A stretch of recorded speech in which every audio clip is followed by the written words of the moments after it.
Straight ahead on CCX News, an affordable housing plan supported by local churches, but see why this plan doesn't have the support of Plymouth city officials. Plus, as we recognize Domestic Violence Awareness Month, we'll show you how a partnership involving Plymouth Police is working to help abuse victims. And perfect fall timing, a backyard getaway that embraces the peak of fall colors. CCX News starts right now. Hello everyone, and thanks for joining us. Social service agencies in Plymouth say that there's a growing and urgent need for more affordable rental housing in the city. To help fix that problem, there is an apartment building proposal to help families priced out of the Plymouth housing market. But the project is facing a major setback. Delane Cleveland joins us now to explain more. Delane?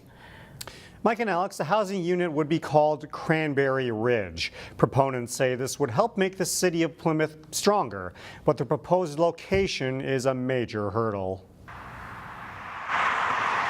This narrow stretch of land along Highway 55, just west of Peony Lane in Plymouth, may not look like much. But a collaboration of nearly 90 congregations from across the Twin Cities have high hopes for the 2.4-acre property. We share the beliefs that stable homes transform lives and communities, and that affordable homes belong in all communities. Lee Blondes is executive director of Beacon Interfaith Housing Collaborative, which proposed a plan to build a 3-story, 47-unit apartment called Cranberry Ridge on that site. This week, they took the idea to the Plymouth Planning Commission. This will be beneficial not only to the residents that will live there, but also to the whole community, businesses, schools, neighborhoods. Beneficial because the apartment would fill a glaring need in this area. What we see at Interfaith on a daily basis is a significantly growing number of families who are priced out of our local housing market. Yet, while there is no argument that Beacon Interfaith has good intentions, there's one key issue at play. The question is this the best use of this land area? City officials brought up concerns that anyone wanting to go to properties to the east could only do so by cutting through the apartment parking lot. It really does not make sense. This proposed development would cut off and landlock the 2 existing lots along Highway 55. Another issue is whether it's safe for children to play so close to a busy highway. I unfortunately cannot, in good conscience, vote in favor of this. Thinking about the safety of the residents with the playground literally about a ditch away from Highway 55. In the end, the Planning Commission unanimously recommended to deny the application. But I do think there's a place for you here. I just think we might have to tweak that site a bit. While the Planning Commission voted it down, this isn't the end of the process. The Plymouth City Council will review the plans at a meeting next month, and they could possibly vote to override the Planning Commission's recommendation. The Beacon Interfaith Housing Collaborative told me today that they remain committed to the site. Mike? All right, Delane, thanks. Local state lawmaker is part of a bipartisan effort to get Congress to repeal a controversial new drug law that she says is making the opioid crisis worse. DFL State Senator Chris Eaton and 2 Republican state lawmakers have sent a letter to Minnesota's congressional delegation asking them to help repeal the Ensuring Patient Access and Effective Drug Enforcement Act of 2016. Eaton says the legislation actually makes it harder for the Drug Enforcement Administration to curb the flow of opioids to smaller communities. If this was hot dogs or fish sticks or whatever, and it was killing this many people, there'd be lawsuits, they'd have to take the product off the market, there'd be, but for some reason, because it's opioids, they can continue to sell it in mass quantities, and there's no repercussions. Eaton lost her daughter to a drug overdose 10 years ago, and she says most opioid deaths are because of prescription pills. According to local FBI officials, Brooklyn Center police helped arrest suspects in a nationwide sting to crack down on sex trafficking. The stings included police work at hotels, casinos, truck stops, and online. The FBI says the average age of victims was 15, a new low. October is Domestic Violence Awareness Month, and the Plymouth Police Department and a group called Home Free are working together to go after offenders of domestic abuse. Now, reporter Sonia Goen shows us how the new partnership is helping victims get justice. I've had to start over, and the journey's been hard. We're not naming this domestic abuse survivor, but her story is all too familiar. She met a man who she thought would love and treat her with respect. I had met him in the fall of 15, and everything was fine. But things change. She says her boyfriend started using drugs, but that wasn't the only thing he was abusing. He hit me several times in the face. He's tried to choke me. She was left with permanent injuries. I have 2 missing teeth on my bottom left side of my mouth, as well as numbness in that part of my jaw. After several incidents last year, Plymouth police arrested her boyfriend. I was incredibly afraid. They put her in touch with Home Free. The nonprofit organization provides services to battered women and their families. So really what we're doing is we're acting as the voice for victims in a system that largely doesn't hear them. Elsa was an advocate for the woman in our story. She also worked with Plymouth police to launch a program called The Blueprint. From the police response through the prosecution and the end of the case, we're following the same kind of streamlined set of policies. The goal is to keep victims safe and to hold offenders accountable for their actions. By our officers doing a more thorough job on the front end, it makes it better for everybody in the long run. It's a comprehensive approach to a really ugly problem that no community is immune to. The police chief says that there are about 3 domestic abuse arrests in the city of Plymouth each week. He's hoping the Blueprint will give them the tools they need to keep those folks in jail. And after some high-profile events in our city, I wanted to make sure that we were offering these victims as many services as we reasonably could. The victim says she probably wouldn't have survived without the help of Home Free and the Plymouth Police Department. She's sharing her story in hopes of helping someone else. I just would want those people to just be as empowered by who they are as a person, because they deserve the best. In Plymouth, Sonia Goins, CCX News. The survivor in our story just recently started a new job. Meanwhile, her ex-boyfriend was put on 2 years probation. And for more information on Home Free, you can go to our website, ccxmedia.org. Still ahead, a backyard getaway with perfect fall timing. Plus, the Maple Grove boys soccer team gets set for the upcoming state tournament. We'll have a preview in sports. But first, turning cooler this weekend, including a chance for showers and thunderstorms on Saturday.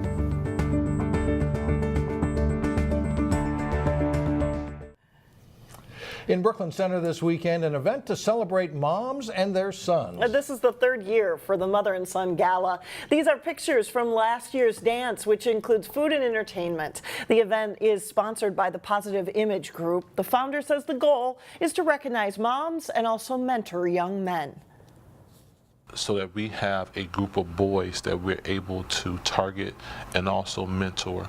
We ask our men in our community to help serve, and this would be a great pocket of boys that we can help mentor and take on trips or retreats.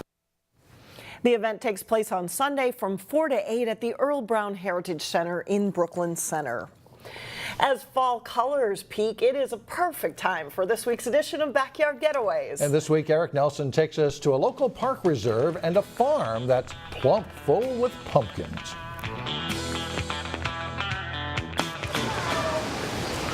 Every day it's changing still.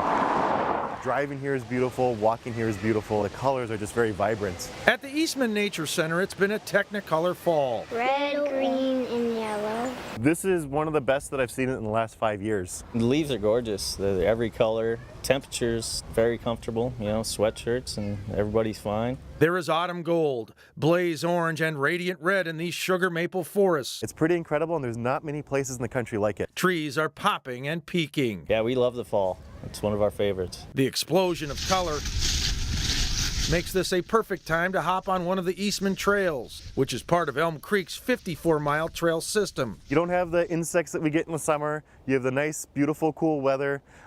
It's a great time of year to come around. The air smells different. It smells crisper, cleaner. Reflections of fall are on vivid display at the park. Exploring Elm Creek is a wonderful experience with a chance to see lakes, streams, birds, and animals. That's a muskrat. Yeah, that's one of our muskrats. We've got mallards, we've got geese, but we'll see some other waterfowl you don't normally see, like some blue-winged teals, some green-winged teals occasionally. Leaving the park is magical too. There are pastoral scenes in fall colors around every curve. We finally wound up at Dean's Farm in Dayton, where we were in search of the Great Pumpkin. There are countless orange orbs to choose from in this pumpkin patch, which is monstrous. It's really fun. Lots to do at Dean's Pumpkins. It's a little treasure. Despite being located just a few miles from suburban sprawl, Dean's Farm has country charm. You don't have to worry about rush hour traffic. You're all of a sudden in this beautiful country setting, and it's wide open. Great, beautiful day, fall day to play outside. Come to the farm and you will see children of the corn frolicking in a pit full of dried kernels. Autumn splendor is everywhere, but fall is also fleeting. We're going to be losing the leaves pretty soon. You know, a couple more windstorms and they'll all be blown down. So get out soon. This could be your last chance to make hay. For Backyard Getaways, I'm Eric Nelson, CCX News. And still ahead, a farm in Corcoran that frightens for a good cause. But first, Breck and Totino Grace battle for a section championship in boys soccer. John Jacobson is in next with the highlight.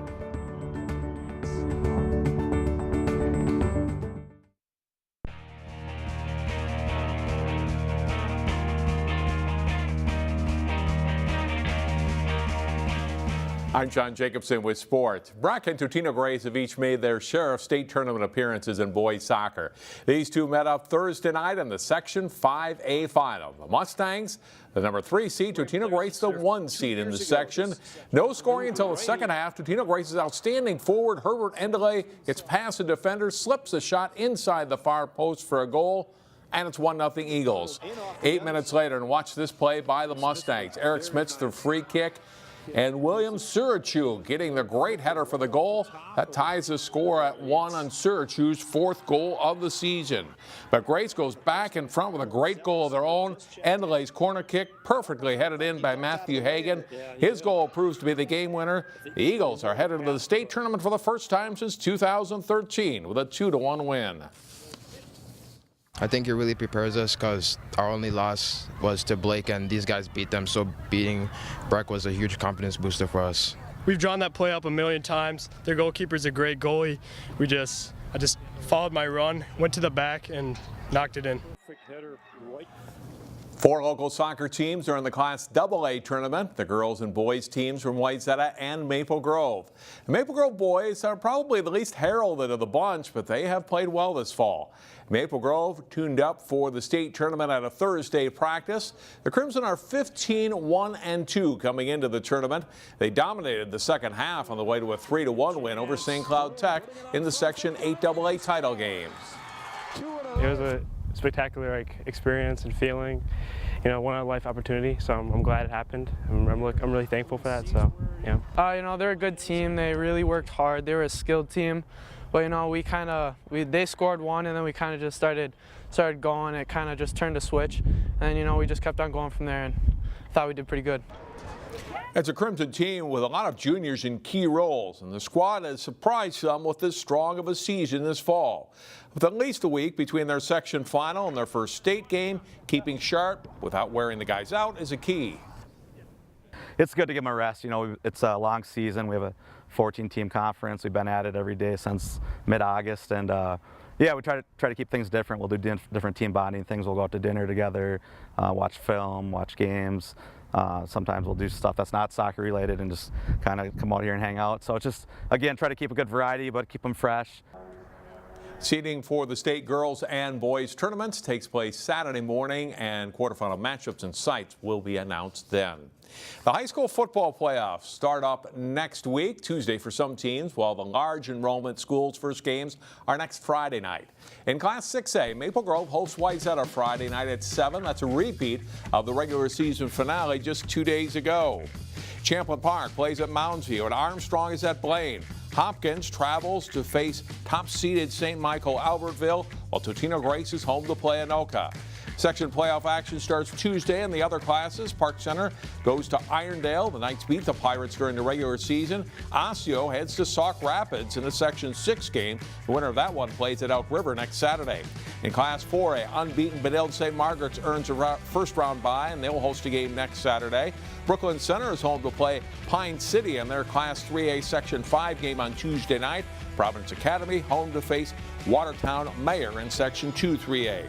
And in 9-man football, West Lutheran is on the road Tuesday playing at top-seeded Red Rock Central in Lamberton.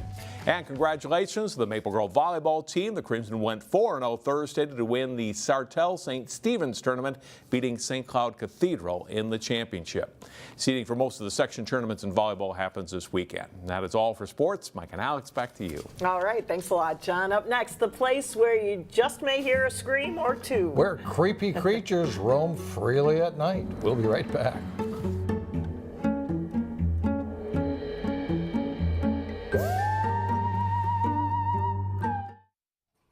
Well, finally, a place that gets a little strange when darkness falls. As strange is one word, creepy is another. In Weekend Showcase, Neil Persley takes us to a farm in Corcoran that embraces its ghoulish past.